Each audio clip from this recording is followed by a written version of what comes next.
guys, Catherine here. Um, well, I'm in the new room at the moment. But I don't remember whether I put up a video about it last time. It'll probably be. I don't remember when the last time I put a video. September is usually it's 3rd of October at the moment. September is usually a very busy month for us and family and stuff with birthdays and everything. I haven't really actually had time to think about anything to do with stuff. Um, Anyway, what I was supposed to have a week off from work. So this isn't going to be about videos or anything like that, video gaming. It's more or less going to be like a I don't know, you call it public service announcement, I guess. Something sort of serious happened a couple of weeks ago, around the middle of September, and that sort of threw me out a bit. See, the unit that I'm living at the moment, which I've been here for 7 years now. I moved in March 2009. So yeah, 7 years now I've been in the same spot. And basically, every week I go down to my parents' house for dinner.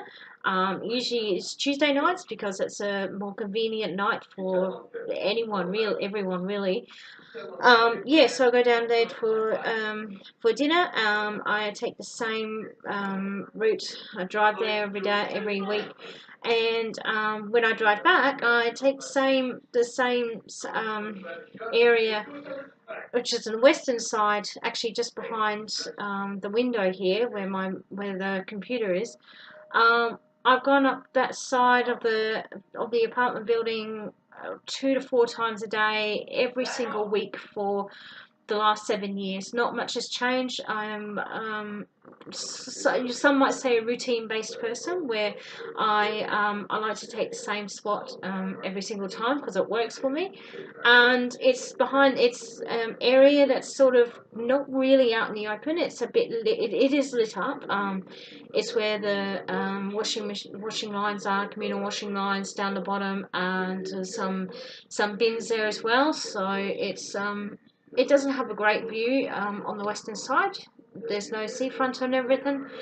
But yeah, as I was walking there, these two, well, yeah, I think there was two people, actually grabbed my bag and ran off with it and drove away with it. So I basically had a lot of things stolen from me that night, which was quite confronting really, because I've never actually had that happen before. Now, I'm not one to sort of glorify on material possessions. As you can see, I've got a lot of material possessions around me, but anything in my bag, anything that I have, that you can see the books and the DVDs and the stuff on the shelf there, is all replaceable. I don't put any sort of real value on material possessions. I mean, they're nice to have, I guess. I mean, the books and DVDs, I'm into reading, I'm into movies and video games and stuff like that, so I do like to keep them on hand. And as you can see, I've got a lot of sort of toys and stuff that people have given me over the years for Christmas and birthday presents and stuff like that. So I do like to have a lot of things, but I don't put too much value on material possessions that I don't think that anything I have is irreplaceable. Like everything that I have was bought with money. So basically, money is not the be all and end all, and as long it, I mean, I don't put much value on money either. So it's a bit hard to explain that material possessions and money don't really mean that much to me. I mean, I'm grateful, I am appreciative of people giving me stuff like that for gifts and stuff, but it's not really something that I say, oh, okay, I've lost that, I can never get it back, or it can never be replaced, or whatever like that. It can be. Now back to the story. Yeah, I was basically robbed. Really, I had my bag taken away, which had my purse, my keys, my mobile phone, and bank cards, driver's license, everything like that in it. So I was a bit unsure what was happening there, and I guess one of the lessons that I've learned. Sorry, I scratched my chin. I've got a bit of a itch there. Anyway, I'll stop. One of the lessons I've learned from it is that. Now, this is something that was drummed into myself and my brother as kids. know your neighbours, know the people that you live around, who live around you, and who your parents know. You know, you might go out to dinner one time, or maybe go next door. We had, you know, on the block where my parents live at the moment, they have about 1, 2, 3, 4, 5 families where we all grew up as kids together. A few older kids, older than my brother and I. But we all hung out together. You know, we all played together. We all had our own spots to go to. One of the guys who now is married and lives over in WA, I believe, he was the one who introduced me to computer gaming. We and my brother stayed friends for a long time. The next door neighbours and neighbours across the road and up the street, we all stayed friends. We all went to the same school together. And also there was a big thing when we were kids about safety houses. You know, houses along streets where kids can go to, like the parents told the kids, you can go to that house and they will look after you, and they will make sure you're safe. If you ever feel like you're not safe, or you're not in an area or in a spot where you feel safe, you can go there and you'll be looked after. They will call your parents, they'll call the police, they'll do anything that you want, and they'll make sure that you're looked after. So you look, and that was good because we were friends with their kids, and my parents knew their parents, and we went to school together. So we were quite close as well, so that was fine. Our next door neighbours, we basically grew up next door to each other. So my parents said, if anything is in trouble, if you're in trouble, if you feel unsafe, just go to next door, knock on the door, saying, "Can I come in? I don't feel like I'm safe," or whatever. Even though you're next door. So that's a good thing about knowing who your neighbours are, being friends with your neighbours, and knowing who the kids are, because you never know when you might need to knock on somebody's door at 11:30 at night and say, "Can I use your phone? I've just had everything stolen from me." Because that's what happened to me 3 weeks ago. 3 weeks ago, I had to go to my neighbours next door and say, "Look, can I use your phone because I've had everything stolen from me." I was injured a little bit, not terribly bad. I was fully healed up. I was actually pulled over by the momentum of having been turned around with my bag stolen, because I thought I was actually snagged on something. So I turned around when I felt my bag being pulled, and I was knocked down. I had some scars on my left knee, just below my knee, and on my left hip, so they've all healed, and got some battle scars there. Just a reminder of what happened, and now it's sort of to the point where I don't want to give in to the fear of everything, because you know, if I give in to the fear, if I let them win, then I'm admitting to myself that I'm the victim, which I'm not. I'm still here, I'm still alive, I'm still going strong.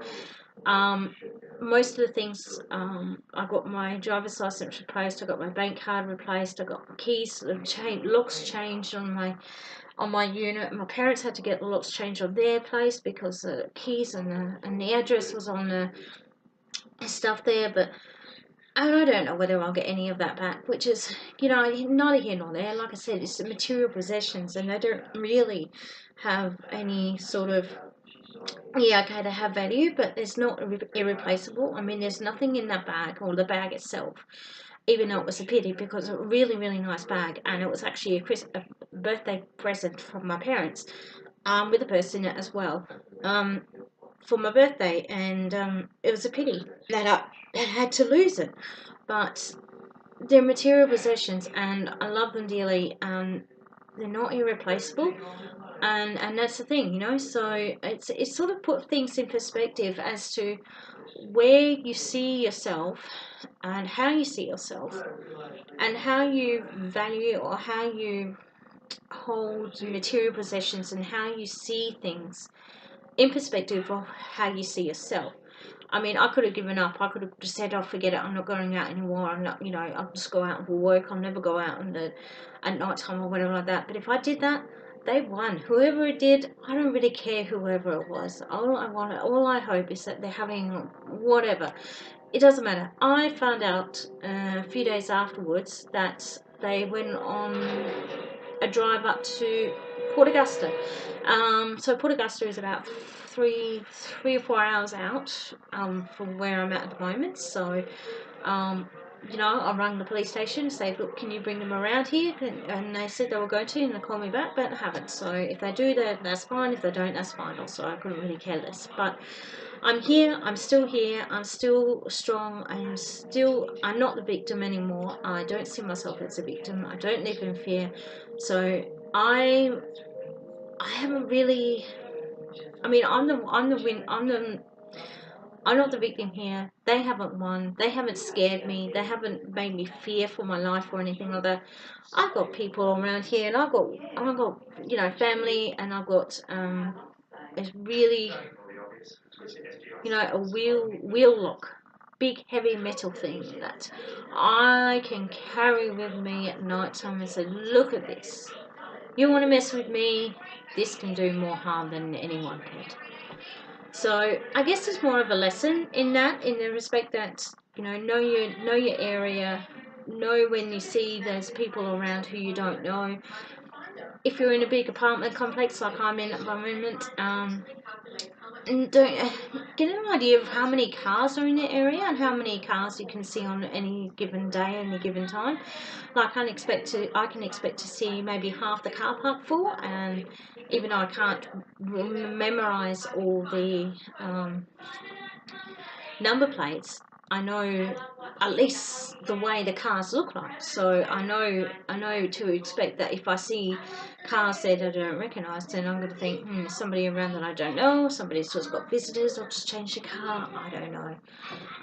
People hanging around, just walking around, you get the idea that families are hanging around, maybe between 9 and 10 o'clock at night, other people hanging around, looking around the area, then they're not, you have an idea, or you think that they may or may not be up to any good. But yeah, anyway, that's just basically me. As well as that, I actually stuffed up the computer a bit and lost everything, so I'm in the middle of downloading everything. I've downloaded and installed Origin and Steam, a few games. I actually tried to install a game that was corrupted, so that's out the bin now. So I've had to, everything's just reset, just trying to get everything back on. Trying to install Office. I got home at about 4, and it took about 5 hours to install Origin and Steam and a few other stuff. But I'm back, I'm doing stuff, and this month I'm just going to give it a rest, not going to do much, and yeah, that's about it really. So basically, just stay safe, take care of yourself, and just try and get a more perspective on things. Like, material possessions are great, but in the whole scheme of things, they're really, really meaningless, because nothing is ever replaceable. A life, you can never replace a life. I'm so grateful that I'm so lucky that it could have been so much worse. It could have been so much worse for me, and I'm not just saying that to make a morbid or whatever, but it could have been so much worse. Everything in the bag was replaceable, even if I had to get replacement cards or whatever sent out. But yeah, it's just a matter of knowing, or getting a more perspective, getting more idea of basically what you have and what you can do without. And I am just so tired at the moment because I work today, and it is actually a public holiday in some states in Australia, particularly in my state. So get up early on a public holiday and to go back and do it all again tomorrow. So anyway, I might go. It's been about 14 minutes now, so I'll leave you to it, and I'll see you all in the next video. Hopefully I'll have better news and stuff about what's going on. Alright, see you all. Bye!